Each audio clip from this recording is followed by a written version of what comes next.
Guys, welcome to episode 15 of the Hushlife podcast.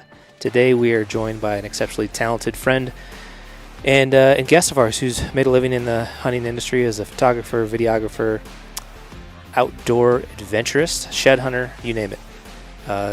The ever so talented Mr. Stephen Drake. Also, as a quick note, make sure you get in for the Ultimate New Mexico Elk Hunt giveaway. It is double entries week, which means every dollar spent on our website, gethushin.com, equals 2 automatic entries.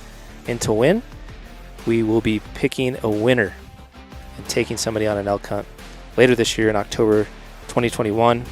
And the promotion will end on May 23rd, midnight Eastern. So double entries week. Make sure you get entered. It is going to be an incredible experience hunt and a prize package valued at over $16,000. Logie Bear, on to the episode.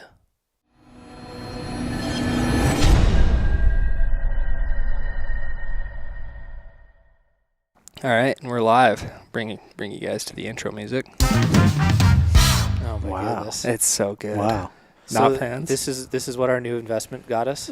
Yeah, a little jingle. Where's the joke one, Logan? Well, just in case a joke arises. Super classic.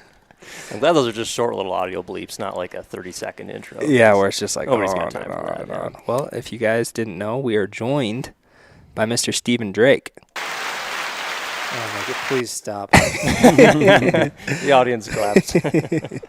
We're sitting here in a beautiful lodge. Is that the proper word for it? Lodge. I think so. We're surrounded by some incredible taxidermy, beautiful scenery.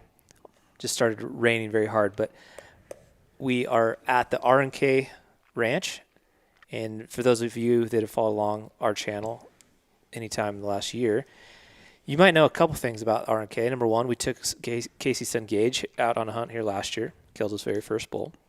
And through that process, Matt Lee, the one and the only, our latest creative addition, guided out here on R&K for a number of years, and he was also joined us on Gager's hunt, and subsequently joined the Hush team here shortly. So we're out here doing a fun project we can't necessarily disclose yet, but that is what has brought our latest guest to us.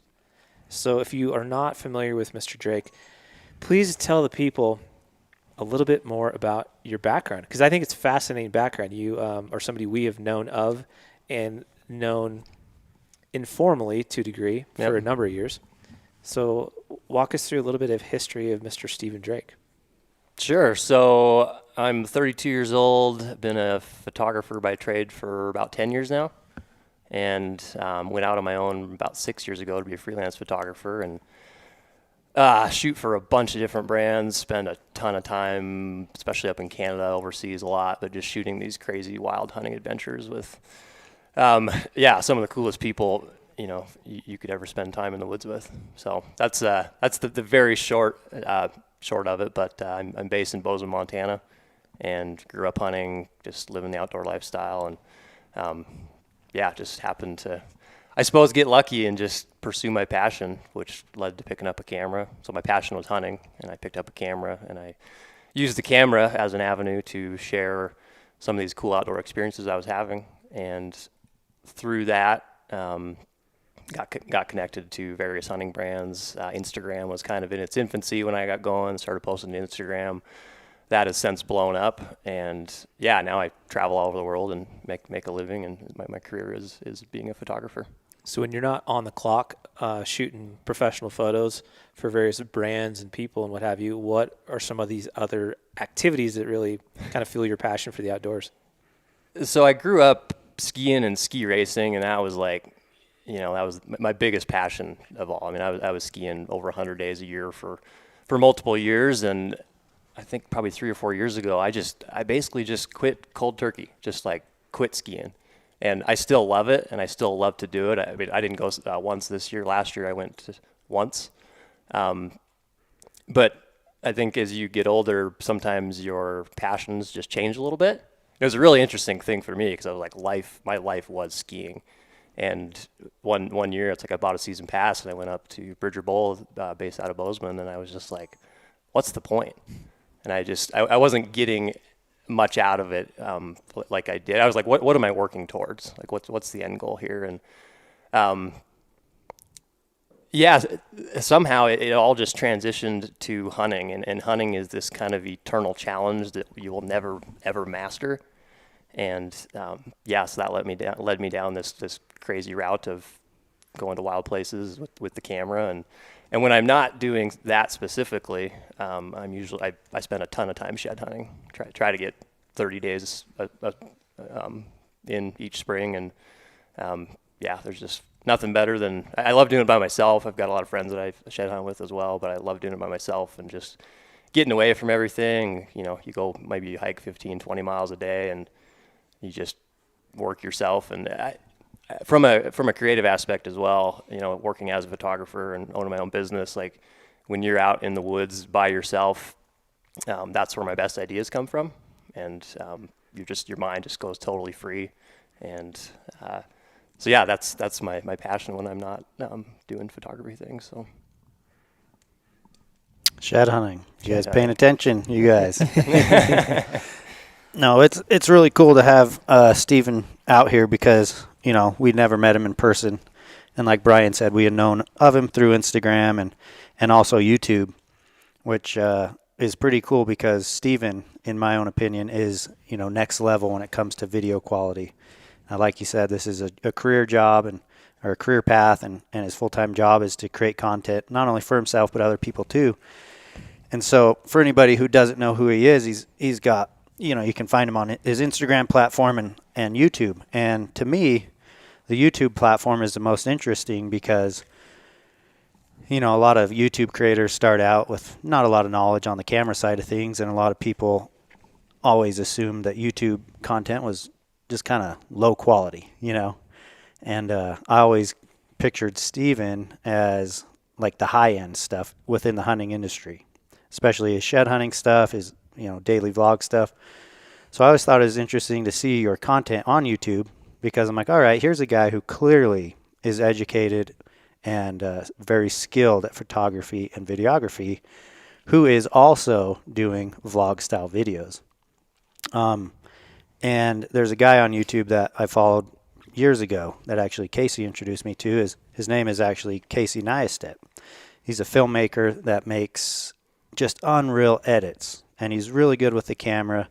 And if I understand correctly, he kind of came from the Hollywood side of things, maybe making movies or. Yeah, so he did a lot of like Sundance work and stuff like that, and then the art really is integrating that like the cine of that with the vlog, right? Mm-hmm. So that's the beautiful balance, is taking a vlog, which can be anything like a selfie video from your cell phone, but making it super quality, so you can't really distinguish between the two. Exactly. And he ran with that platform, and Casey grew a giant audience on YouTube. So when I started watching your stuff, Steven, I was like, man, this is the Casey Neistat of the hunting world. And to me, that's a huge compliment because I think he's really good, and I think your stuff is right there. So Steven's YouTube channel, if you guys ever get a chance, go check out his YouTube channel, and you'll see what I'm saying. He combines that connection through the vlog with like a very like professional cinematography style, video all in one. They're really fun to watch.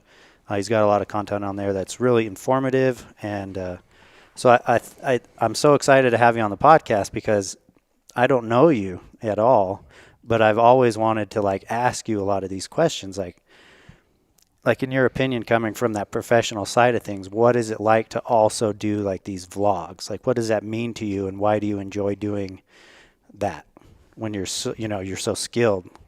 Yeah, great question. And a lot of what I've done, so when we started the podcast, I said I was just a photographer. That's kind of how I got into it. But I've always had a love for video, and I would always shoot video, and I've actually shot quite a few video projects as well. And kind of the reason I started vlogging, and I mean, gosh, this is 4 or 5 years ago at this point, but well, one, I saw what you guys were doing, and I was like, holy cow, like YouTube is a platform clearly for people to, make videos about what they're doing in the world and make a career out of that potentially. And so I was like, well, that's really interesting. But for me, I mean, I was getting so many questions just through Instagram. People were wondering, like, how do I get into this? Like, show me more what you do, et cetera. And so much of the work I was doing was branded work. And so you'd be shooting for these high-end brands, and like very, very little of that content would actually get out. And I was having all these really cool experiences. And I mean, gosh, I think I spent 5 years in a row going up to Arctic Red River Outfitters up in the Northwest Territories, just photographing and filming hunts each summer for a lot of time. I mean, I was basically like, I was almost working as a full-time guide. Like that's how much time I was spending up at that outfit. And I was like, wow, like I want to share with people what I'm doing, because a lot of people have questions about it. I'll post little snippets of it. And so kind of the reason I started a vlog channel was to, one, just give people an inside look into what I was doing. And then two, which is very, very similar to what you guys say, it's like be inspirational in hopes that you're going to get more people out there. And I've said this in a lot of my vlogs, and I'm like, and kind of every time I make a vlog, I'm like, okay, I have to ask myself, like, does this vlog, does it inspire? B, does it entertain? That's where the kind of cinematic part comes into it. And then like 3, does it educate? And if it doesn't do one of those, I'm just kind of like, is this worth posting? Because my goal with it is, it's a bit of a catch-22, right? Because like you want to grow your YouTube channel, you want to get more people on there, but it's like I want to inspire people and educate them and show them how to get out into the woods and have more experiences of their own, so that they're not glued to their phone. So it's like, hey, here's a really cool tip that's going to help you, go out and do things in the mountains, and like here's kind of a behind the scenes look into what I do and how I do it. So that's kind of the root of it. I was also in a bit of a, I wouldn't call it a creative rut, but I was looking for, I guess, like another creative outlet. Yeah. And the vlog style and just like the video style of things, and then having full control over the content instead of, I mean, gosh, when you shoot a video project for brands, for the most part, it's, gosh, you might spend 3 months just pitching the project, and then when you actually start editing, it's going to take 10 days, and then there's all this back and forth, and it's like, man, I just want to like pump this content out and show people and be a little bit consistent about it. So that was kind of the root of why I started vlogging. It's super interesting too, because your vlog is filled with so many great things, and I think a large amount of it is derived from these truly wild adventures that you've been able to participate in. I would say arguably as much as more than anybody, like, aside from an actual guide on, and I'm talking like, sheep, moose, mountain goat, caribou, some truly epic, hunts of a lifetime.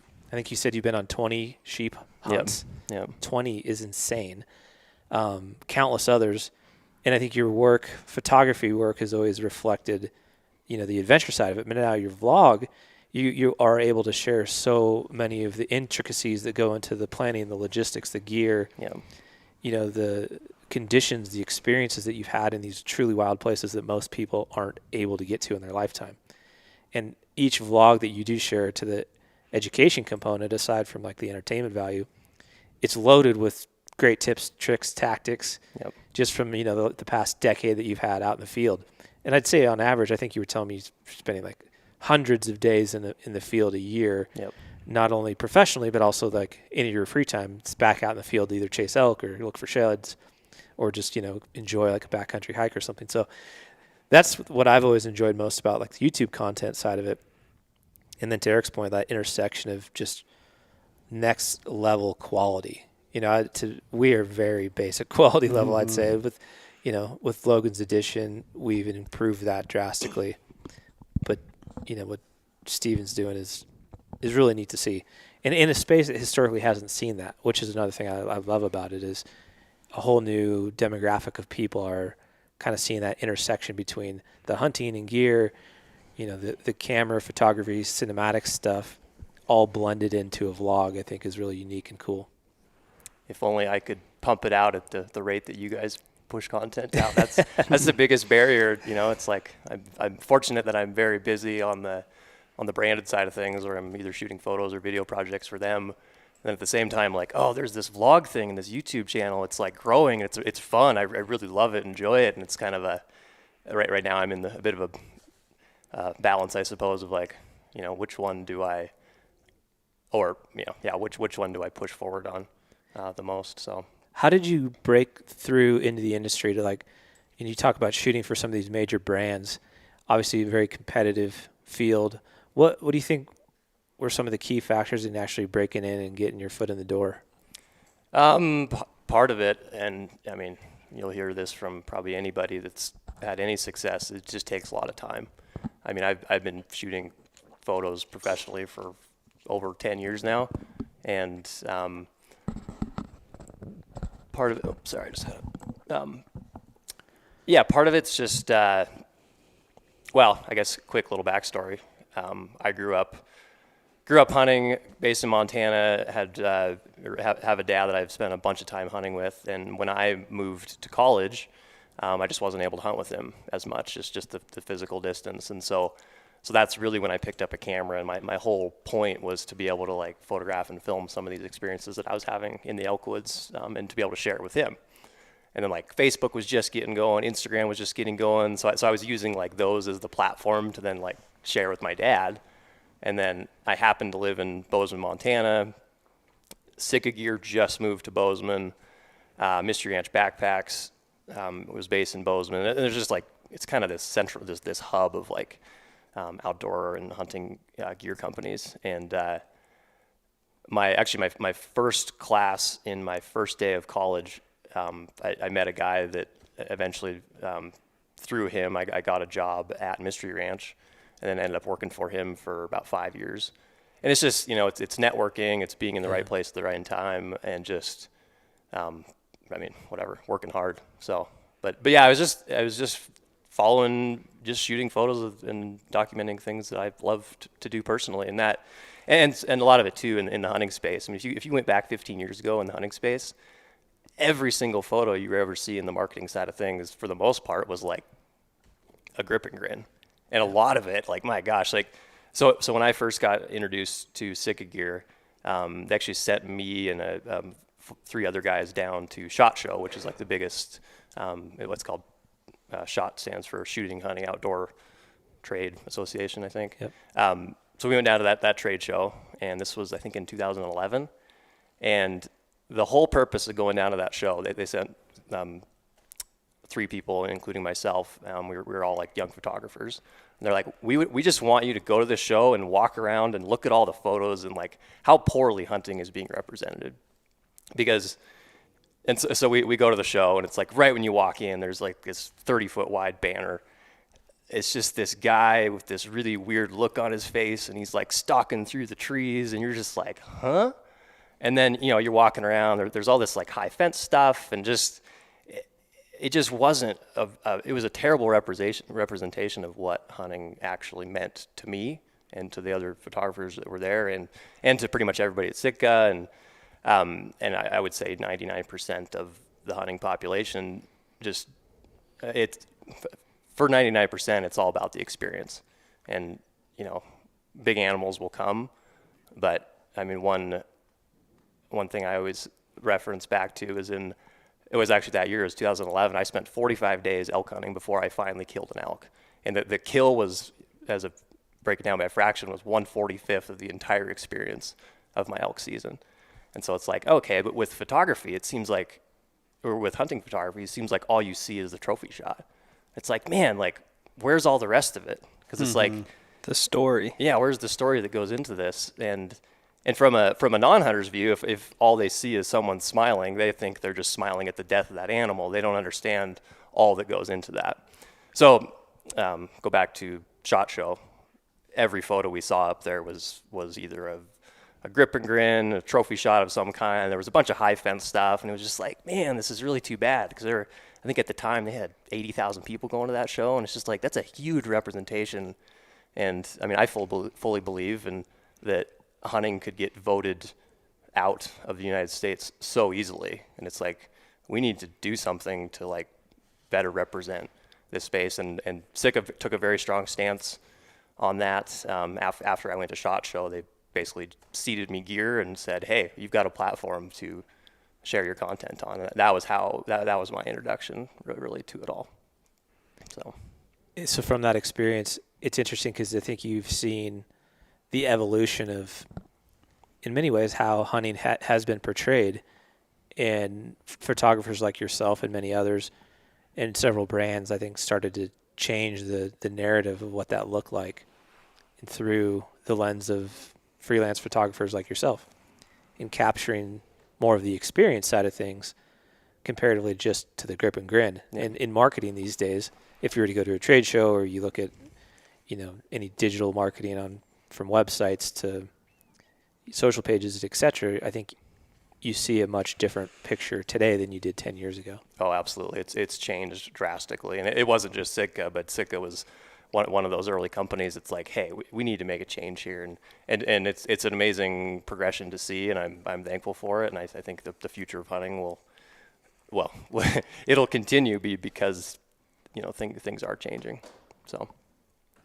So as you've transitioned from essentially like a photographer working for a lot of brands until now like an entrepreneur yourself, kind of going out on your own, what was that transition like, and how has it been going the last several years as you've kind of ventured out?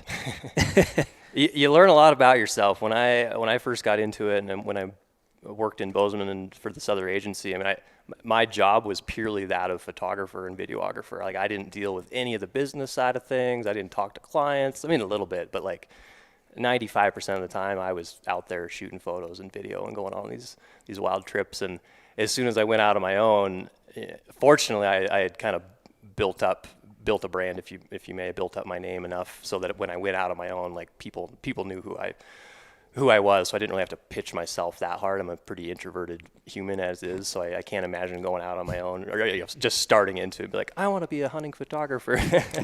but either way, nowadays you spend so much time pitching projects. I feel like I probably split my time 50-50, if not 40-60, being like 40% of the time I'm actually out creating, and 60% of the time I'm trying to manage some of the business and managerial side of things. So that's been a pretty interesting transition. But I would say if anybody's ever on the fence of doing it, absolutely do it. Because even if you I've been a freelancer now for about 6 years, and I could quit doing this. I could go work for a brand. I would be so much more hireable because now I've done all these things, and I basically manage. It's a one-man team managing my whole business, and it's like, if you were ever to, like I said, take a chance, go be a freelancer, try it for a couple years, and then if you're like, it's not for me, if you went back into a more, say, a corporate position or just working for a company, you're going to be so much more hireable. And I think you're going to learn a lot about yourself in that process. So For sure. What would you say has been the biggest challenge going out on your own so far? Biggest challenge? Honestly, this last year it's been COVID, which is pretty crazy. Yeah. So for me, so much of the travel and photography and video that I do, it's a lot of it's overseas, a lot of it's going up to Canada, and right now it's just so hard to go anywhere outside of the U.S., which is cool. It's also kind of created it's created opportunities for me as well. It's like, I had, like a dozen photo assignments get canceled this year. Dang. And it's like crap. And so it's like, okay, what do I do? Because no one can just sit there and be stagnant. Like, you probably go insane. And so I spent a bunch of time hunting. I did a bunch of stuff just in my home state of Montana. And I really picked up, I really started doing a lot more of the vlog game. And now that thing's just like totally growing legs, or growing wings actually. And but now as things are kind of coming back to normal, it's like, travel's starting to open up again, borders starting to open up. So it's like, prioritizing, I guess, is a big challenge moving forward, because if you're a one-man show, you can only do so much, and then it brings up issues of like, okay, how could I grow this? Do I want to grow this? Do I want to have a big team? Like, what does that look like? And that's just it's a great, amazing problem to have, but it's kind of a scary proposition at the same time. So I kind of got a question for you. So you do both, obviously. The vlogging side of things, where you truly are the creative. No one's saying like, this is our vision or this is our pitch. if you had to truly choose between the two, taking rad pictures for Instagram and stuff and never doing another shoot for somebody but doing vlogging, Yeah. or continuing to grow your business and be hired out and express your creativity that way, which one would you prefer, do you think? Ooh.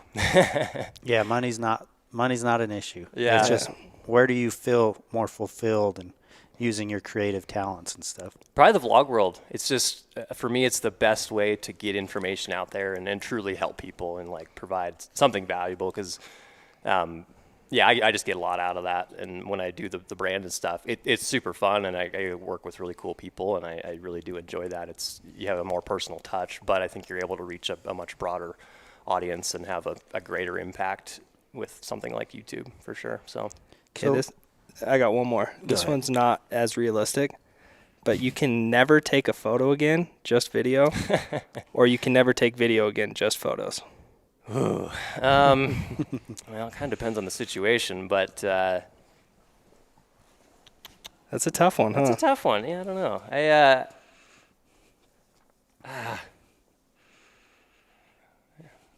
Probably, I don't know. I guess It's hard because the photo aspect, if you could take photos, you'd find very more creative ways to tell a story through photos, knowing that you can't do video. right.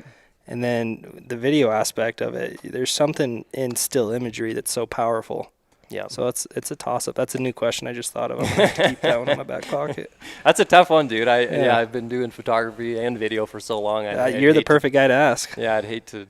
I don't want to give up. It's a either, mean right? question. So, yeah. Either way, it's a bad answer. Yeah. Yeah, I had a thought because, we do YouTube and like you mentioned, it allows you to connect with people and they're able to engage and make comments.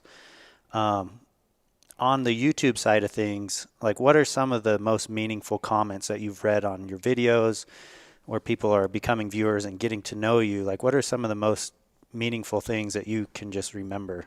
Yeah. When it comes to just like comments. Totally. It's stuff along the lines of like, hey, like, wow, thanks so much for sharing this. Like I use that tip or tactic on my own adventure. I'm like, yes, that is absolutely the reason that I started vlogging and started making these videos. Mm-hmm. So that's, when it just kind of seems like there's like a direct line of feedback. It's not just like, oh, sweet, I got a view. Oh, sweet, I learned how to do this. It's like, oh, now someone actually took this advice and implemented it, in their own way. So. Yeah. I'm curious to know, like, give some of the listeners maybe an example or two of some of these ridiculous adventures that you've been a part of. It's hard for me to accurately kind of describe it. Yeah. But as a follower and a fan of yours for a lot of years, I've seen snippets of many of them, but love to hear like a story or two that really stand out and resonate with you from these crazy adventures you've been a part of. Totally. So I suppose most photo assignments and projects and just adventures I try to be a part of, it's like there's a recipe for success as far as creating really, really epic imagery, and that's go to really epic places with epic people doing epic, like crazy stuff. And if you have all three of those, like crazy things are going to happen. And if you have know-how with the camera, you're probably going to capture some pretty wild stuff that just like very few people are ever going to experience. And so fortunately I've kind of found that like that's kind of my niche. And I've been on a pile of experiences and adventures doing that type of stuff. So my first big one, I hadn't been on a horse in about 10 years and kind of got just thrown to the wolves a little bit. And it was a great experience, probably one of my favorite. But I helped a team of wranglers trail. I think there were 17 horses. So we trailed horses 200 miles across the Yukon into the Northwest Territories. It took 14 days. Had 2 horses die. Had one fall off a cliff. Jeez. And land, 10 feet from me, right in this big river. And he landed head first. I got totally splashed with water, and that horse is just dead. Crazy story, but that horse's name was also Cookie, so Cookie Crumble. We lost. We lost our Cookie. Lots of inside jokes there, but either way, it's a lot of these adventures and trips I've been on. It's all about pushing yourself way outside your comfort zone. both for me as the photographer, the one documenting it, as well as for everybody on these adventures. And so that was the first one that kind of like I was so far out of my element. But I did that trip, and when I got back home, I was like, holy cow, like I can't believe what we did as a team. I can't believe that I survived that.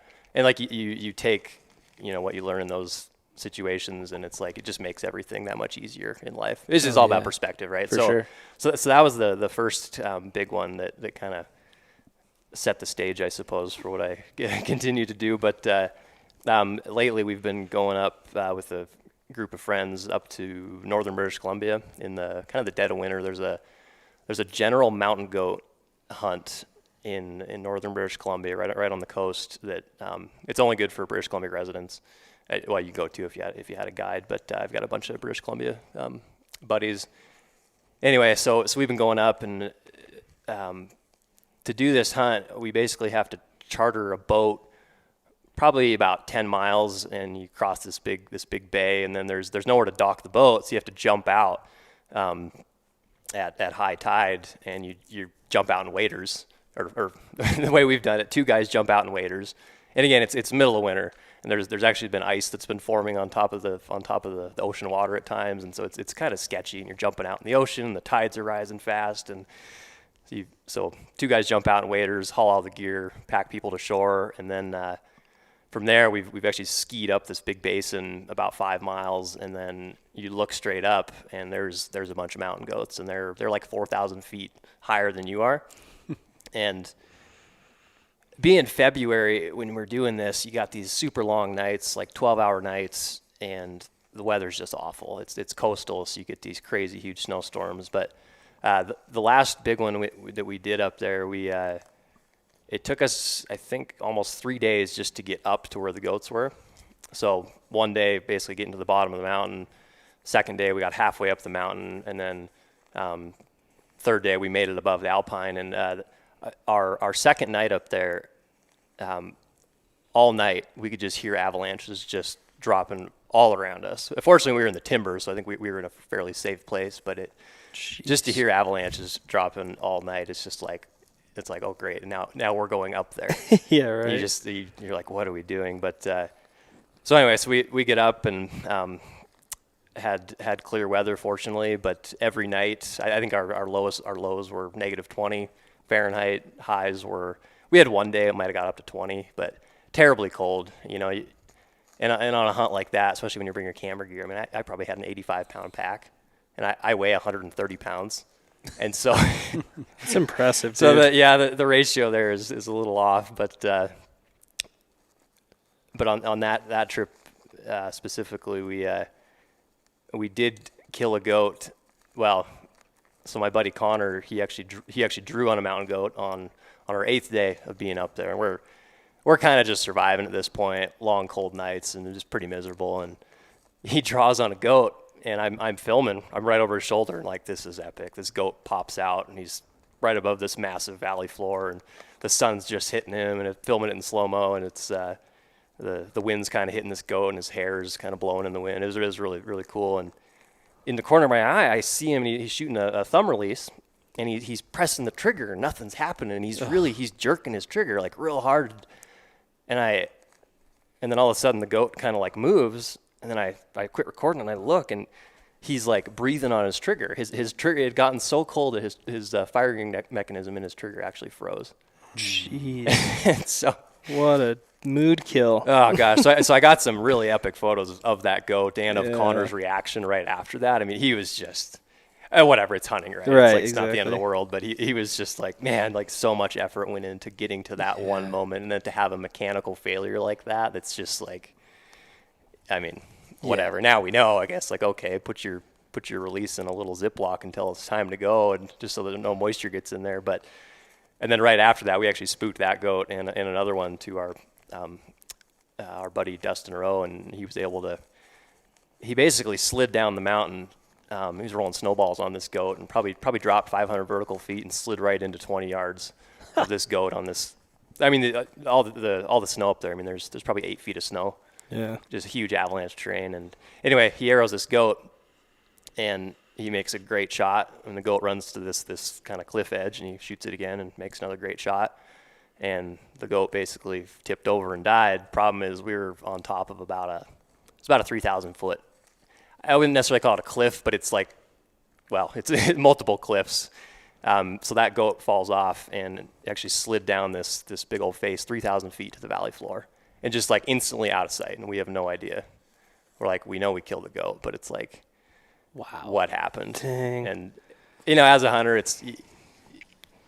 there's so much that goes into recovering these animals and making great shots and doing what you can to make sure nothing bad happens of that. And so we were pretty bummed. We're like, all right, well, let's start packing out. So it took us a day and a half to drop all the way down the mountain, and we got to the bottom of this massive avalanche slide, and there's this goat laying right in the bottom of it. It broke off one antler or one horn, and but yeah, that was a pretty wild one, and it's one that pushes everybody way outside their comfort zone. And as a photographer and just a human, it's really fun to do that type of stuff, and you learn and take so much away from those experiences. And gosh, when you go have a wild experience like that, you come back to wherever your home state or province is, and you hunt at home, and it's like, I got this. You're like very confident to like go do anything. So that's what I love doing. I love going on those projects just for what I retain coming back from that. What do you think is more difficult on an adventure like that, the physical component of it or the mental, emotional component of it? It's interesting. So initially when I got started, I would say probably the mental. But now, I mean, I'm only 32, but it's like mentally I know I can probably do about anything. I have the capacity to survive about anything, and because I've been there, I've had a lot of those experiences. Now it's like physically, it's like I know I can do it, but I know it's gonna suck. Like it's gonna be painful and whatever. I've got a bad back nowadays, and I've thrown my back out like once a year, and it's just absolutely crippling. So now it's like you're doing all these things to like train and like make sure you don't have these issues when you're out there. So now it's kind of funny as you grow it or get older, that becomes kind of the fear, or at least it has for me. It's like, how do I maintain my physical body to be able to handle this stuff? Because mentally I know I can do it. Sure. But if I blow my back out, like I can't walk for 3 days when that happens. So do you find hunts that you go on that are not on this level of adventure less satisfying, equal, different? It's just the experience is just a lot different. I've photographed a bunch of waterfowl hunts recently, and it's really fun. It's something that I've never really done before, and just like it's a new creative outlet to apply some of the things that I've learned or picked up on, where you go shoot these and you're like, oh, this is actually pretty cool. Like I get to have a little more control of some of the situations maybe. So I do still gain a lot out of just photographing and filming and just being a part of other hunts. Sometimes it's like, yeah, absolutely, I want the toughest thing ever, but other times it's like, yeah, it's nice to have like an easy hunt. So yeah, because it seems like historically a lot of times the most challenging hunts that you're a part of in the moment are just terribly horrific. But yeah, in reflection, maybe as quick as 24 hours later, you almost hold those to another higher standard in your mental Rolodex of experiences. Totally. All these big trips like that Mount Go one, I call them type 2 fun. It's real crappy while you're doing it, but as soon as you're done, it's really fun to look back on. You're like, that was epic, but while you're doing it, it sucks. So how do you stay warm in conditions as that? Because I feel like 95% of people would never even attempt that hunt just based on the pure weather conditions and the terrain alone. How do you even remotely stay comfortable in those type of weather situations? Well, a whole lot of puffy layers, and there's a few tips and tricks, I suppose, but yeah, a lot of it is mental. A lot of it is mental for sure, and a lot of it is like having good gear and trusting. Like okay, like when we would climb 4,000 feet to get up, like we were sweating our tails off, and it was also dumping snow at the same time, and so you've got just this thin little base layer, then you've got your rain gear on top, and like every time you stop, like instantly you're cold. But you've got to rely on your quality gear to be like, okay, this my body heat's going to dry my base layer. It's going to push the moisture out. But in that 20 minutes that maybe it takes, like you're really uncomfortable and it sucks. And so like being really dialed with your layering system, I suppose, is pretty important. For some of the temps that we were experiencing, I mean, again, it's a trade-off with weight on those hunts, especially because you've got so much gear and you've only got so much space, and it's like me weighing 130 pounds. It's like I can pack a pretty big load, but it's like at a certain point, it's just, you know, there's trade-offs for sure. But on that hunt, I was wearing double boots, so they've got it's kind of like a ski boot. You've got an inner boot, and then you've got like a harder outer shell. I was the only one on that most recent hunt that didn't get frostbite on my toes. Everybody else, their toes were turning white and they were losing toenails, and I got some epic photos of them putting their boots on every morning. But so that's a tip for sure. And then one thing I learned years ago was that if you have a hard Nalgene bottle, if you at night before you go to bed, if you just boil an extra liter of water and you dump that inside your Nalgene and then throw it in the bottom of your sleeping bag, or just kind of keep it close. I mean, that thing will put out heat. It won't melt your bottle, by the way, but it'll put out heat for 5 hours. And so that was a great tactic. Definitely use that a lot. When I started that tactic, I would actually, you'd have your Mountain House or your freeze-dried bag. You'd eat your food, and then we would just dump boiling water back in them and then like zip it shut. But 50% of the time when you do that, the bag would leak or the thing would open and you would wake up just covered in water, and then you're wet inside. It's just like bad news. And then at some point I learned that you can put boiling water in an Nalgene. I was like, no way. It's just kind of like ding. Yeah. So like little tips like that is stuff that I love to share with people, and I try to do as often as I can on my vlog channel. So yeah, that it's things like that make all the difference in the world, and cold weather, trying to sleep in cold weather is probably one of the worst things too. Yeah. After you've had a long day, and you were mentioning to us earlier that you kind of referenced it, but the nights are incredibly long. So you're in your tent for such a long period of time before you're able to be up and active again. Yep. And if you were, obviously not warm enough to get any kind of rest, that also is going to play a huge factor. So that is a fantastic tip shared, is if you've ever found yourself in a chilly condition, boil some water, throw it in an Nalgene, and voila, you got a hot rock essentially right in your sleep bag. Yeah, that's the first thing that came to mind was the hot rock. Oh yeah, hot rocks were great too. The other thing with that though, you gotta know that if you're using a traditional fuel canister, when it gets cold, they become incredibly inefficient. Yeah. And so we packed up a bunch of fuel canisters on that hunt, and this was a great learning lesson from that one. But our fuel canisters probably were 50%, like their capacity got decreased by 50%. And so right off the bat, we're like, crap, we don't have as much, we have half as much fuel as we thought we did.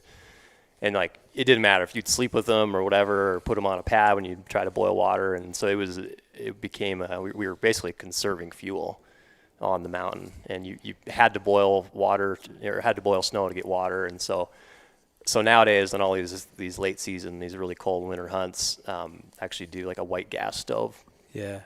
Just much more, because the isobutane fuel is just really doesn't react well to cold conditions. It basically freezes up, and it doesn't come out of the thing. So it basically becomes depressurized. Okay. So that was so we did our best to try to boil water, but sometimes it'd take 20 minutes to get a boil, and it's like you'd burn all your fuel just doing that. Yeah, and these guys were way above tree line too, so no firewood, no potential for fires, just complete reliance upon the hot water bottle to keep you kind of moderately warm at night. Yeah, and being 12 hours of darkness too, you just you'd be sitting in your tent, and it's like, okay, after 5 hours, your little Nalgene would not be putting out any more heat, and you're just like, gosh, I've got whatever 7 more hours just to sit here until daylight. And like, we'd get out and we would hang out, and then it's like, oh, let's just try to sleep, and you just sit there and shiver. And it was pretty brutal, but sounds like an awesome time. Yeah, type 2. Type 3 fun is when you cry. I haven't been on one of those. If you're actually crying, that's type 3 fun. I try to avoid that. I like that type 2 fun reference. I have to remember that. So back to type 1 fun. Chasing elk, you've mentioned to us, is possibly the greatest joy that you have in a hunting scenario when you're at least on your own hunting. For sure. Yeah, after all the travels and stuff I've done, I mean, I love coming back home and chasing elk, especially with a bow during the rut. Yep. Just nothing better than that. So, what is your preferred tactic of chasing elk? So I've been archery elk hunting for 17 years now. I've been fortunate enough to arrow or recover, I guess, eight bulls. And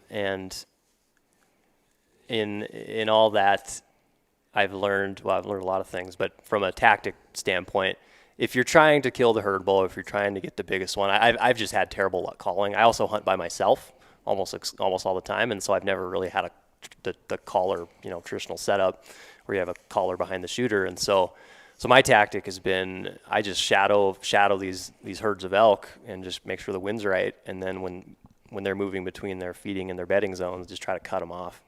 And I've had a lot of success doing that. So it takes time though, and you got to have the time to commit to it. If you've only got 3 or 4 days to hunt, you might have 2 days where the elk aren't talking at all. And if the elk aren't talking, like the area where I hunt, it's pretty thick. Like you just can't locate them. You can't locate them. So I've heard other guys with similar tactics, that really aren't into the calling, and a lot of the folks that I'm thinking of are very successful in killing mature, potentially the herd bull in those situations. Some of them I've even heard talk about like shadowing the herd and kind of waiting until a bull will peel off a cow to try to breed it. So become a little bit less, vulnerable with all the different eyes of the entire herd and try to just capitalize on that. But in your situation, you're trying to typically intercept. Have you had more success in the interception morning hours or in the evening hours? It's kind of 50-50, is it? To be honest, yeah. Yeah, actually, I think it's cut right down the middle. The bull I killed this year was, I hunted 17 days, so it was on my 17th day of archery hunting, and I had, whatever. You get to a point in anything where it's, whether you're a skier and it's like, okay, I started off and I jumped off a 3-foot cliff. As you get better and older, it's like, okay, I want to always progress, right? You always want to get better at what you do, and a lot of times in hunting, it's a couple things. It's getting more efficient, being a much better shot, being like the best hunter, shooter that you can, and then it's also, at least in my opinion, like harvesting bigger, more mature animals. That's just kind of a natural progression of. It's just harder. It's plain and simple. It's harder. There's less of them. There's a lot more eyes. It's just more challenging to do. And so, but as far as morning, evening hours, sorry, I'll back up. The bull I killed this year was on my 17th day, and it was my last day of the season to hunt. I was like, it's time to make something happen. And I had kind of been shadowing this bull for 3 days, and I'd seen him earlier in the season, and he was the biggest one that I had seen in this area. So he was the one I was after. And with like an hour left of daylight, this bull pops out at the head of this big meadow, and it was one of the more insane days of elk hunt I've ever had. I think there was 11 different bulls, and there was 25 cows, so the bull to cow ratio was quite good. But there was this tiny little draw between me and this bull is probably 300 yards out. So I just get in the draw and I just start running, and I ran about 50 yards until I had to belly crawl. But I basically belly crawled / army crawled, and it was hard, and I was going right down this draw that had some water in it, so you're just getting wet. But I was like, it's now or never, like just be aggressive. And I got probably 100 yards from him, and one of his cows saw me, so I was kind of pegged. I was right out in the wide open. And then a satellite bull, a younger little raghorn, he's just he sees me, and he's like, what is that? And so he starts walking right to me, and he gets probably 20 yards away, and he's gonna come downwind to smell me. So I'm watching this bull, and I'm like, God dang it, gig's up. And then out of nowhere, I hear this bugle, and here comes the herd bull. He's running in to chase off this little satellite bull that's trying to pick me off. And that bull was so fired up. I was like, holy cow, and I ranged him, and it was right at 50. And I ranged him again, 50. I was like, I'm very effective at that range. And so, I just drew back and shot, and fortunately made a perfect shot, and he ran about 80 yards, and I watched him tip over. So, but that one, it's so much of what I do, it's just try to get into the mix and just see what happens. Yeah. Because crazy stuff happens. Half the time I've been in on a herd, and then some random bull comes out of nowhere to come in and challenge, and he might be bigger than the quote herd bull. And I think if you just shadow the herd, like you're going to learn so much about elk. So, but that's generally my tactic. Yeah. Just kind of shadow the herd and try to get into the mix and see what happens. Oh, the sweet feeling when it all goes right, and particularly when you can watch that bull tip over in your eyesight. I don't know that anything's better than that. Yeah, and it doesn't happen often, when you arrow an animal, especially a big elk, that you get to see it go down. Yeah. How many times have you been able to hit an elk and actually visually watch it go down? I think twice. Twice. Yeah. Yeah. So it's pretty rare. It's a really great feeling. After a while, you have a lot of experiences hunting, and you do everything you can to make a perfect shot. And sometimes you do, and things still don't work out as well as you want. But right after the shot goes, I am like the most nervous, stressed out about during the entire hunting process, because you're like, I really hope my arrow like impacted exactly how it's supposed to. I made a perfect shot, whatever.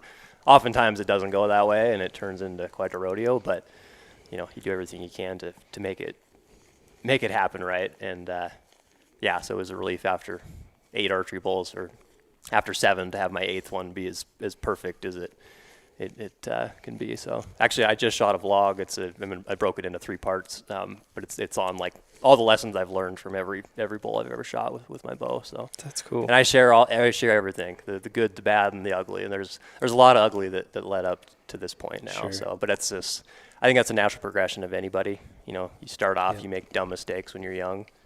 When I was young, I the first elk I ever killed, so I was 18 years old, and I was, whatever, it went through bow hunter safety and had multiple mentors and stuff, but I'm a person that loves to just kind of figure stuff out on my own. I'm just kind of naturally curious and love to tinker. And somewhere in my mind, when I was young, I believed that a larger entry hole, so basically a bigger broadhead, would mean a quicker kill. And I was like, I want a quicker kill, clearly. So I was shooting like a 70-pound bow at the time, and pretty heavy arrow. I just, again, I didn't quite know what I was doing when I was 18, but I had a decent setup to definitely get the job done. But what I failed to do is I failed to put on a proper broadhead. And so what I did, I put on a 3-inch turkey broadhead, 3-inch turkey expandable. Oh, jeez. And oh gosh, so long story short, I shoot this bull at 40 yards. It was great arrow placement. This thing runs 80 yards. So I shot him at 40. He runs probably 80 yards, and he stops broadside, and he just tips over. Legs kick, and I'm like, holy cow, I just killed my first elk. I was like, unbelievable. And I was like, okay, I just sit here and wait 45 minutes, make sure he expires. And I wait 45 minutes, and I walk up there, and I'm being quiet. I get 10 yards. All of a sudden, this thing jumps up and just runs off. He's got a giant hole on his side, and there's stuff hanging out, and he's bleeding. But and my arrow's sitting there, and my arrow went in, I don't know, 5 or 6 inches maybe.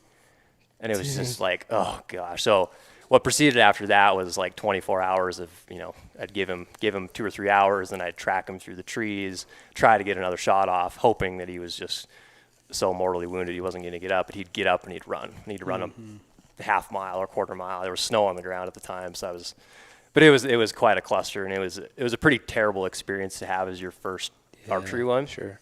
And I think every hunter goes through this. So when that happens, you question yourself. You're like, is this something, do I want to continue down this process? And I hit the bottom of the lowest of lows doing that, and then after that I was like, I need to figure this out. And so now I've kind of gone down the rabbit hole of archery and hunting and figuring it all out. Did you ever recover that bull then, or? I did, yeah. The next morning, Awesome. Found him, but Do you think pretty wild. the snow was crucial to really keeping on his tracks? Yeah, I think in hindsight, obviously, would have shot a better, a much smaller broadhead. And now I'm basically shooting the 4-blade little slick tricks, and there's a bunch of great broadheads out there, but those things are great, and like a 1 1/4 inch cutting diameter, I think. But that's what I shot my bull with this year. But yeah, obviously I would shoot a different broadhead. And secondly, after I bumped him the first time, so I think I waited 3 hours after I bumped him the first time to go in. I probably would have waited 8 hours. I would have waited longer just to really verify that's okay. He's mortally hit, maybe, I think. And even now, it's you get 10 seconds of watching the thing run off to kind of make an educated guess on what that thing's status is. So, but yes, in hindsight, I probably would have waited 8 hours before moving in, and I bet that bull, he either would have been dead or he would have been So stiff. could have got another arrow. And every time I tried really, really hard to get another arrow in that thing. But yeah, he'd get up and he'd run, and his poor thing, his tongue's hanging out, and you just feel like such an asshole for doing this. Those are the worst. Yeah, it's like, why do I hunt? And Yeah. so now when you make a quick kill and everything works out right, it's a really great feeling. And so, because I haven't bought an elk steak, or I haven't bought a beef steak in, I don't know, 15 years. I bet my freezers are full of elk and wild game. Yeah, that's awesome. But hey, since we're on the topic of elk hunting, we hopped on our Instagram page and we threw up a story, and we asked all the people that follow us if you had any questions for Stephen Drake, and you've actually answered quite a few of them just as you were storytelling. But someone did ask, what is the best way to start elk hunting if you've never done it before? Like, how did you get into it, and what is a tip that you think would be helpful for someone who's never hunted elk? Gotcha. Yeah, having a mentor is an amazing thing for sure.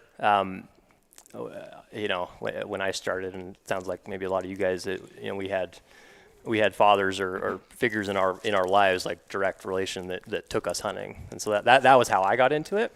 But in today's day and age, there's so much information online. I mean, your guys' YouTube channel, obviously. I mean, there's an infinite amount of information online. Sometimes almost too much, but that would be the first place that I would go. I would jump on YouTube and just be like, how to elk hunt, and you're going to go down this rabbit hole of tips and tactics and just the general gamut of things. But that's where I would start. I think those are great. A couple other ideas that popped up too is just if you can go on an elk hunt with somebody, and not even with a tag in hand, but just to absorb as much as you can get in, whether it's an archery hunt, if that's what you're kind of angling to try to begin, or a rifle hunt. I think just being on an actual elk hunt and taking kind of mental notes and what happened in these different scenarios, and from everything from gear to setup to you name it, can be valuable information gleaned just by following somebody around in the elk woods. If you can find somebody that'd be willing to let you kind of be on their side, if you will, I guess. Yeah, I'm looking back to just myself, and I actually would go out and pursue elk to call them for fun long before I ever got a chance to hunt them, because here in Utah, typically our draw system, it would take so many years to actually hunt elk. So a lot of things I did before I ever actually hunted myself was join people, whether it's family or friends lucky enough to draw out. But I would say get out in the elk woods, obviously, if it's possible. If you don't live where elk are, you can't do that. But if you can go out and just experience the elk rut, put some camo on, make sure you're within the, watch your season dates if you have to be in hunter orange or whatever. But go out, call, go look for sign, check wallows, and almost kind of just go try it, stalk them and call them and kind of mess around with them. That's what I did long before I ever got to hunt elk. And I enjoyed it, man. Just going out to call elk or hearing them bugle and hearing them rut, that's just a lot of fun. Whether you got a weapon in hand or not, it's still a blast. Absolutely, yeah. Logie Bear, a lot of questions around camera stuff. Do you have any specific things Mr. Drake can maybe address? I know you and Maddie have been absolutely massive fans of Steven's for many years on a creative side, and we'll get into some of the questions that others have had, but get into some more technical camera type stuff. Oh boy. It's probably a common question you get all the time, and I always have a different answer when people ask me, like, what's the best camera? And I always say the camera that you already have. But if you had to choose, and very situational, but if you're going on an elk hunt and you get one lens, what are you taking? Ooh, like with a whatever, some DSLR or mirrorless body. Yeah, just DSLR body.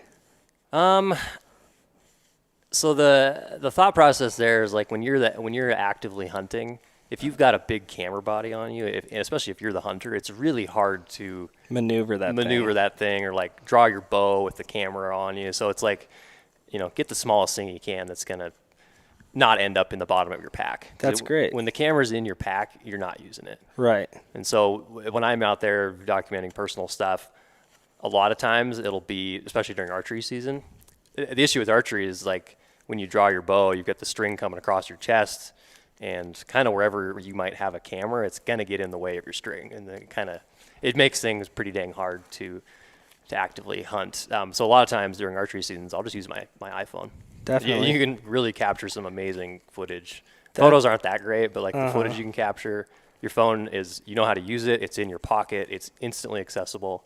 I keep mine in my bino harness, so it's like minimal hand movement. You're just like bloop, and so that's definitely a tip during rifle season, just because the way the rifle is, like holding the rifle up, it's the camera would be less impeding to your movement. I usually run it's a Zeiss 18 mil f2.8 lens. It's this little tiny kind of wide angle. Yeah, like little pancake looking lens almost. Type Yeah, it's a deal. little bigger than that one, but yeah, it's like the shortest wide angle lens currently available, at least with Sony cameras. And a number of I've seen a few different like YouTube blog people using that lens. Do you have any tips? Somebody asked with regards to cell phone photos and such that might be helpful for people to get a better image or better quality in the event that they don't have a camera. So kind of like you just recommended, use your phone. Any points that you'd point out there? So when you have a high-end camera, a lot of times you can shoot directly into the sun. So like you can backlight a subject. You can get like really cool silhouette shots and whatever, or get some cool light flares. You really can't do that with an iPhone or with really any phone that I've ever used. And so always putting the sun directly behind you as you're shooting your subject, that's going to probably lead to getting the best image quality on the photo side of things. Okay. So today we were dealing with a lot of overcast, gray, kind of gloomy stuff. Question is, what camera settings and or lens do you prefer in those type of conditions? I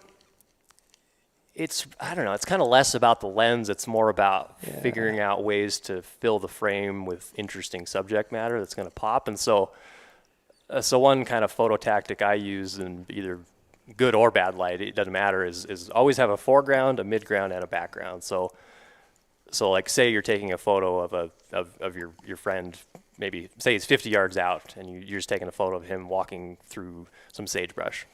Instead of like standing up and shooting the photo of him, like get right down low and actually shoot through some of the sagebrush. And the sagebrush gives you a foreground. The midground is the person is the subject, and then maybe you've got a background, which is like a cool mountain scene. So always, get low, get different angles. If you shoot in your perspective, like standing up, it's probably going to be kind of boring. So find ways to fill the frame with more than just whoever your subject is. I think that's a great point too for beginning photographers, and if you're getting into this, just to master framing. Yep. You might not have the best equipment, but you can have the best equipment, not be good at framing a shot or not be good at setting a shot, and it's not nearly as captivating as if you had low budget equipment and you nailed all of those things. Totally, yeah. Which I think is a good point. How about for those wanting to get into maybe wildlife type photography, what would be a recommended setup for like a beginner intermediate type person? The biggest thing with wildlife photography, so if you were to get a 70-200 lens, that's kind of in my opinion, kind of the holy grail lens. I mean, you can get some really epic shots with that. 200 millimeters is not, like, you got to be 50 yards from an elk to really fill the frame with that thing. So for a lot of wildlife stuff, in my opinion, you need at least a 400 millimeter zoom lens. So pair that with, I don't know, there's so many cameras out there these days. A couple ones that I really like, the Sony a6000. There's a whole series, Sony a6000 series. Those are all great cameras, and if you paired it with a 400 mil lens, you would get some great results. Canon also makes, it's called the Canon 6D Mark II. It's a full frame. It's got a flip screen. It's an older camera, but the quality out of that thing is pretty insane. I think you can probably buy one of those on eBay right now for less than $1,000. Nice. So as another question here, as a kid that can't really drive around or do much yet, any suggestions on how to gain creative experience? Just tag along with as many people and hunts and adventures as you can, and shoot a lot. Like, always have your camera in your hand. And one thing, so when I started photography, I'd always just wear my, just the regular camera strap, and I'd often have 2 camera bodies hanging from my neck. And if you're out in the mountains hiking and stuff, it's literally a pain in the neck, and the cameras are bouncing around. It's just chaotic, and you about get hung by your straps. And so there's a number of different kind of camera carry pieces, and the one I use is called Cotton Carrier. It's this little base plate you mount on the bottom of your camera. It connects either to a chest mount on your body, or they have a shoulder mount system as well. But it just gives you instant access to your camera with a simple twist. Doesn't make any noise. Great for hunting. So that's a great thing for when you actually are out in the field. I've got a tip for someone who can't travel, because like you said, he didn't have a car, and I'm no expert. But when I was in high school, I took a photography class, and through that class, that's where I learned like different things. Like, we'd have assignments like texture, like photograph things with texture. Then we'd have landscape. Then we have industrial, or, what's the word I'm looking for? Like structures. And so architecture. Yeah. We had every week was a different assignment, and that allowed you to kind of learn about like the creative, like how can you take a cool picture of old rusty wood with old nails coming out of it, and Totally. with framing and things like that, and you can get really creative. So even if you can't go anywhere, and it might not be like, oh, I just want to do like wildlife and wild animals, but if you can actually get at least some knowledge about all those different things, I think you'll just learn a lot about what you like, and then also how to get better at what you want to get better at, is if you're just kind of well-rounded. So Totally. we took pictures of the most random stuff, but they turned out so awesome. You know what I mean? Things I would have before photography class never thought was cool or interesting.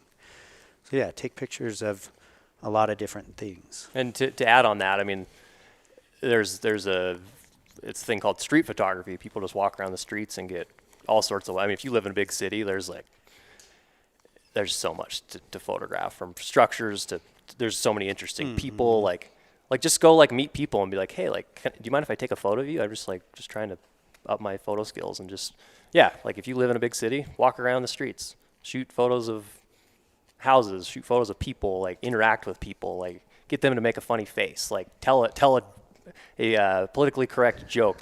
And that's actually a great, there's so many photo tips, but I've definitely used that on this project that we're down here in Utah on. Is one thing when you're shooting photographs of people, often, and these guys have all been great. They obviously spend a lot of time around the camera and just are pretty natural, but a lot of times when you're shooting photos of people and you're getting maybe portraits or just getting the facial reactions, as soon as you point the camera at them, they're going to look really weird. they're just going to act really, really awkward, and it's going to come out in their facial expression. Or if they're like, okay, smile, and they just give you this weirdest smile, and you're like, oh gosh, this is just going to look terrible. So it's basically the goal is try to get them to laugh. Say something funny. I've got a bunch of, not a bunch, I have 2 very politically incorrect jokes that I usually have to gauge the audience before I pull them out. But but usually, if you have some jokes in your back pocket, and just getting that natural. Yeah, kind of candid, not staged. Exactly. Look, that's what you're going for. So you shoot photos of them. You have your camera ready, and you don't really take any until you say the joke, and then once they start laughing, that's when you start taking the photo. Brian pointed that out with the silent shutter. That's very clever too, because you don't know when you're taking the photos. Oh, right. Yeah. Which is pretty cool. You kind of alluded, you have a ton of photography tips. I know you also offer, you have a side kind of business as well. You want to talk a little bit about that? Sure. Yeah. So my friend Zach Boughton and I, he's worked as a freelance photographer, videographer for many years, and as have I. And I think between the two of us, we've got 25 years of experience. And man, him and I were just getting so many questions, and there's just so many people interested in photography and hunting. And it's how the heck did you turn this into a full-time job? And which is really cool. And it's him and I both were like, hey, let's put our heads together, because we want to help people. We want to get more people, provide the intel to people to get them to do this. And so him and I made an online masterclass and mentorship program, and I think there's 45 video lessons, and took us probably 2 months to create this thing in my living room there in Bozeman. And yeah, we talk about everything from, so kind of the meat and potatoes of the course is like, okay, you've already got photo skills, you already know how to use a camera, you know you want to work in the hunting space. It doesn't really have to be the hunting space. A lot of the skills we teach really apply to anywhere, any space in life, but it's like, okay, how do I take these camera skills and turn them into a business? Like how do I land clients? How do I pitch brands? And so we go through all the nitty gritty of all that. So, And if people are interested in kind of looking into that, how'd they find that? right. So didn't mention the name there. It's called the Hunting Photographer. So on Instagram, we've got our handle is the Hunting Photog. Okay. The Hunting Photographer was taken. So what do you Shorten it do? up. So we shortened it to the Hunting Photog. But if you go online, just type in thehuntingphotographer.com. You can find a bunch of information there. So we've got a bunch of free content as well, in addition to the Masterclass and Mentorship Program. The Masterclass and Mentorship Program is a paid deal. But the free content, Zach and I have gotten together. I think we've done like 40 podcasts together. And we've had a bunch of industry folks come in, different photographers, and we talk to them. So there's, basically 40 hours of really amazing content that, I think you'd be silly not to listen to if you're into podcasts and have long drives. So of all the tips, tricks, and trades, top 3 tips for somebody that wants to take better hunting-related film and/or photography. Well, if you want to make it like you're living, I think probably the number one answer is work on your people skills and network. I know so many photographers that, I don't know that many, but there's a number of them that they aren't like technically the best photographer in the world. They might not take the coolest photo, but they have amazing people skills, and they're great at building relationships, and they'll call up whoever at the brands often, and they just become people's friends. And because of that, they land jobs, and they're making 6 figures a year because they're just such great people. Sure. A people person. Versus a lot of photographers, they spend so much time on the technical aspect of it. They get really good at it, but they're not landing any jobs. Eventually they're like, I can't make a living doing this, so they go do something else. And it's like, it sucks to see that because they have so much potential. Right. So yeah, number one, it's work, network.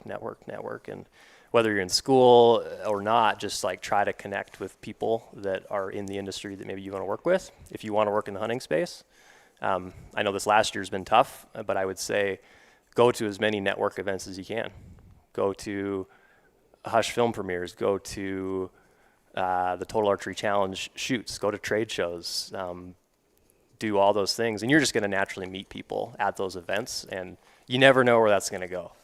Once you're established, it's kind of amazing. Like for me, every time I'd go to a trade show, so many opportunities would just, you'd be talking to somebody and they'd be like, hey, what are you doing on like this date to this date? And they're like, hey, you want to go to Canada and do a film project? And you're like, yep. And that happens at every single trade show that I've ever been to. Yeah. So it's absolutely worth your time on the networking side of things. But other tips, kind of expanding on what Eric and I were addressing earlier, if you want to get into hunting photography, what am I getting at? Just learn how to use your camera. Yeah. That's going to be one of the biggest things ever. Like, there's so many people like, gosh, they get out in the hunting woods, like, okay, now I'm going to learn how to use my camera. It's like, no. You want to be pretty dialed before you ever actually enter the woods or before you're actually photographing the thing that you really want to learn. So spend the time to figure out how to use your camera, and that shouldn't be that hard. These cameras are not that complicated. There's just a handful of settings that you need to learn, and it's pretty easy. How much has social media played a role with you kind of turning this into a business and getting gigs from businesses? Like how much because obviously the network and that face-to-face time is so valuable, but how much has like your Instagram page or YouTube channel help get jobs and sign some deals or whatever? It's been pretty significant. Yeah, it's if you have the time to do it, if there's other priorities in life, I totally get it. But if you have the time to do it, I think it's absolutely worth building an Instagram profile, growing that as best you can. having a YouTube channel, if you have the time, because the old school train of thought was that, you know, you'd reach out to a company or something and like you would send them like a portfolio. And nowadays, like the concept of a portfolio, it's literally somebody's like, oh, who's this guy? They like jump on the first thing that somebody at his brand does. They look you up on Instagram. And they're like, oh, and they scroll through Instagram and then they scroll to the top and they're like, oh, well, does he have a website? And they click on your website. Like, I wouldn't invest too much in your website, but having a website makes you look very professional. Yeah.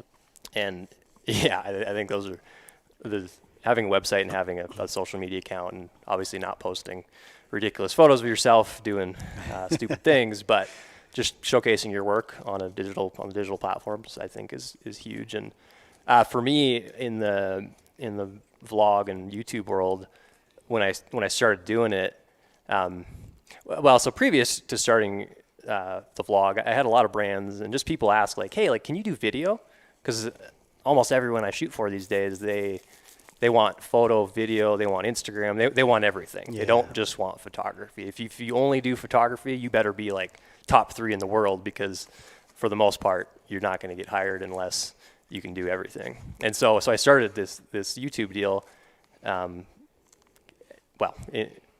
for a lot of reasons, but another reason was to kind of showcase my video capabilities.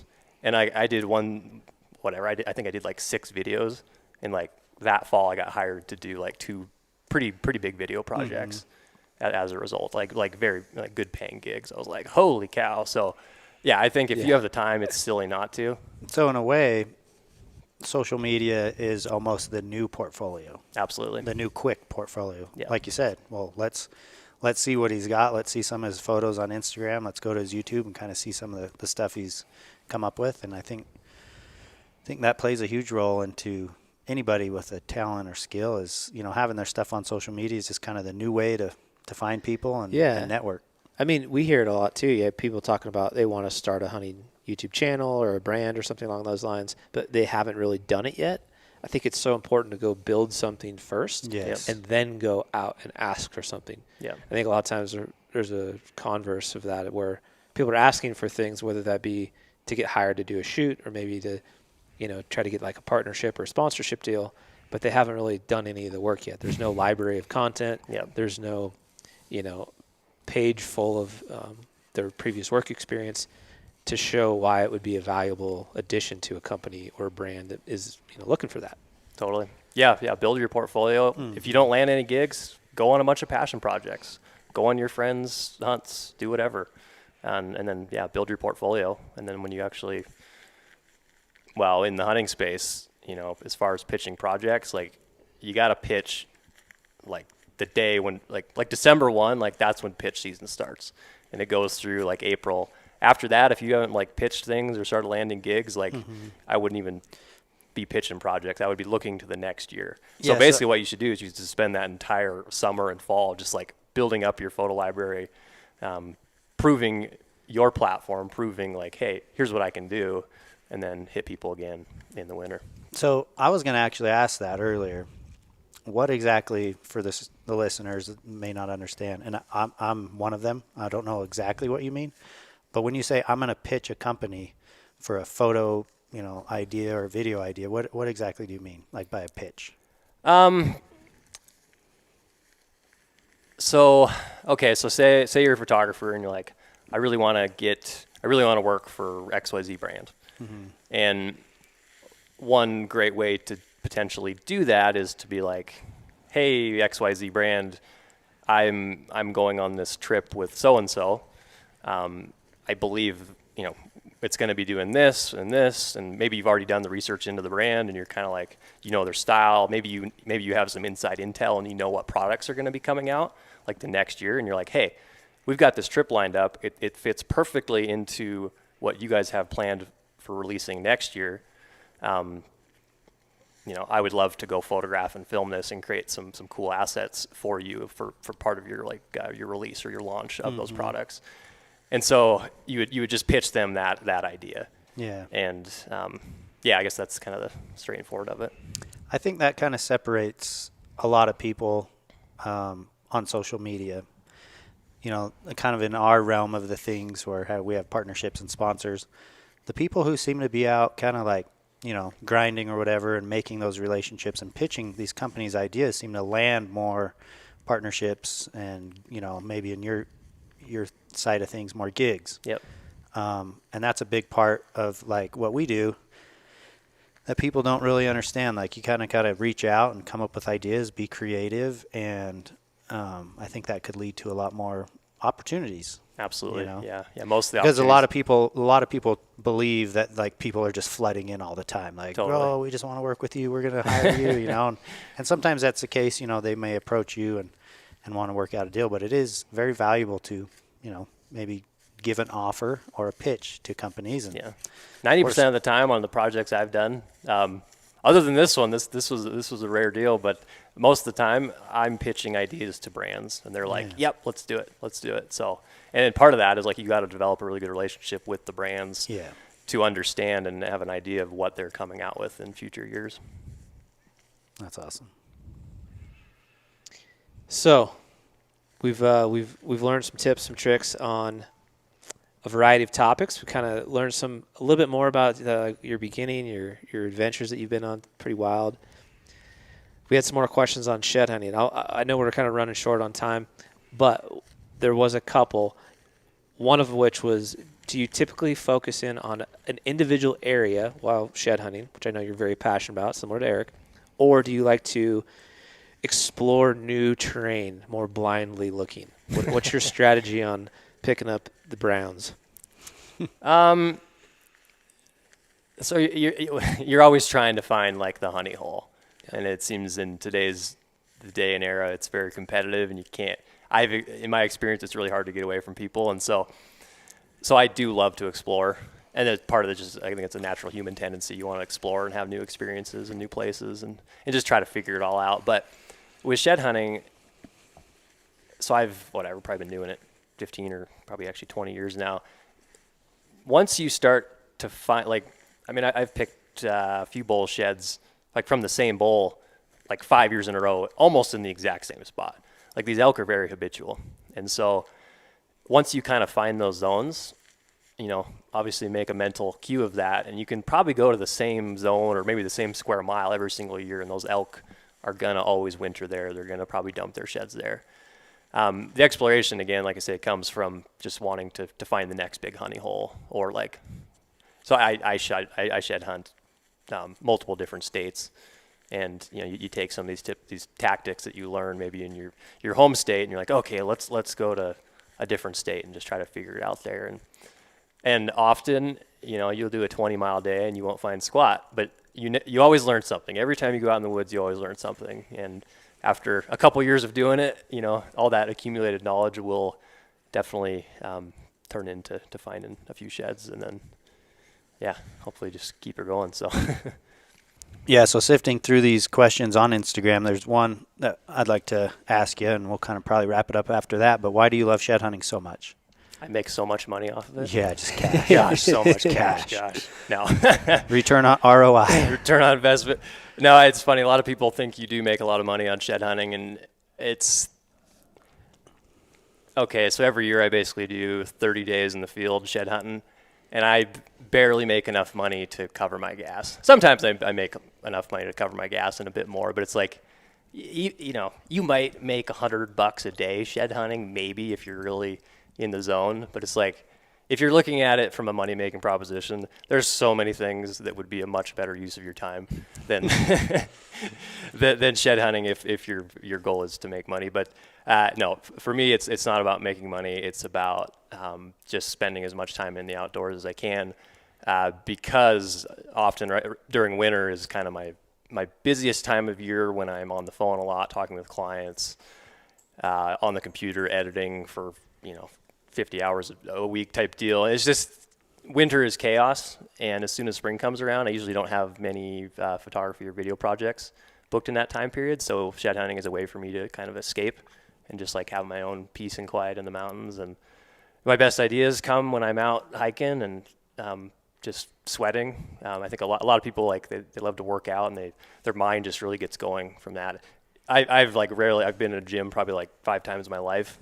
My gym is just being outside and just like living the kind of the outdoor lifestyle. And so that's why I shed hunt. It's purely just as a way to get out there and spend as much time outdoors as I can. And I also love just building relationships, if you may, with animals, learning about where these animals live, just getting a much more in-depth look into their life, I suppose. And it's pretty cool when you can find sheds off animals that you've either seen before or maybe you've never seen them before. From a hunting standpoint, shed hunting has led me to harvesting, my biggest whitetail, mule deer, and elk. Wow. Just because I basically found sheds in areas where I was like, oh, I had no idea either A, this animal lived here, or B, like this quality of animal or anything even lived here. And so, yeah, it's an amazing time of year to go out and just learn. And like, yeah, I learn, like I use, like from a hunting perspective, I learn more during shed season than I probably do in the fall or anything, just because a lot of times the animals are very visible. They're on their winter range. You can probably glass them up, and you just get a really good idea of what's out there. Yeah, that's cool. So are some of those animals that you're finding sheds off then and later leading into hunting them, are they traveling very far, migrating very far? Yeah, it's every place is different. Some might go, I mean, I don't know, I've seen bulls migrate 100 miles. A bull I killed a couple years ago, I never actually found his sheds. I knew where he was wintering because I saw him in the winter, but then in the summer he would push, 12 miles up into the mountain. And I could never figure out where he was at during the rut. And then, long story short, I got trail camera footage of this bull.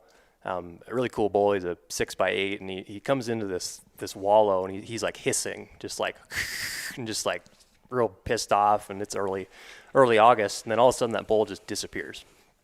And a month goes by, and I ended up killing that bull in September, 8 miles away. And I didn't even know it was that bull until like 2 months later. I was looking through old trail camera footage, and I was like, no way, that's the same bull. So it was really interesting to learn what his movement pattern was. And then where he would actually spend the winter was another probably 4 miles away. So kind of I think for a lot of elk, that was probably a small migration. I think a lot of them migrate a heck of a lot further. But there's been some other ones that migrate 100 plus miles, and I don't even know where those things they live. I know where they winter. Yep. But so you're always trying to figure it out. So it's a very steep learning curve, shed hunting, and just trying to learn about these animals that kind of rule our lives. So awesome, man. Super appreciative for you to join us today. Love hearing your stories, your experience. Just coming as big fans of yours for so many years. It's been really pleasurable to spend a few days with you and watch you master your craft. And again, can't thank you enough. And just if you guys are looking to learn a little bit more about Mr. Stephen Drake, they can find you in what places? My Instagram is Stephen Drake Photo. That's Stephen with a V. My YouTube channel is just Stephen Drake. If you just type in Stephen Drake hunting or Stephen Drake photography, you'll find me on YouTube.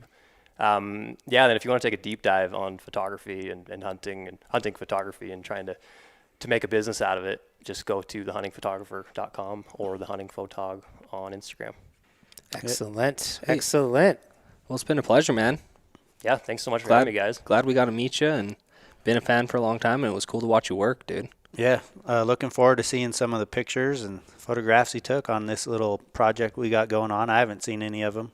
Neither have I. You guys don't even know I've been taking photos because my shutter is silent. No, that so really is a trick. I'm like, is he taking video of me? I'm like, am I supposed to smile? Should I turn? Yeah. And he has no shutter on the camera, Could be like so your you never know when he's taking dude. them. Silent shutter. Silent shutter, StephenDrakePhoto.com. The last photo tip is the best thing I've learned about with silent shutter. Right? When you get it, you're like, oh, it's going to be a great wildlife thing because the animals aren't going to hear me. It's like, well, how often are you actually so close to an animal that it's going to hear you take a photo? And but from when you're actually shooting pictures of people, when they don't know, like when there's an audible click, a lot of times they will instantly start to act weird, or they'll be like, oh, the photo's like, you're done, so I can like turn around. But when they don't know that when they don't know you're taking a photo, they just keep acting. They act supernatural, not supernatural. They act very natural. and you just get way better results out of it. So that's been a huge benefit of the silent shutter for me. I like it. I like it. Ending on a hot tip, man. All right. Yeah. Thank you guys for watching or listening to another episode of the Hushlife podcast. We will continue to upload on a regular cadence. We'll catch you next time. Thanks again, Stephen. Appreciate it. Do we got a jingle, an exit jingle? Thanks for watching. See you guys. See you guys. See you on the next one.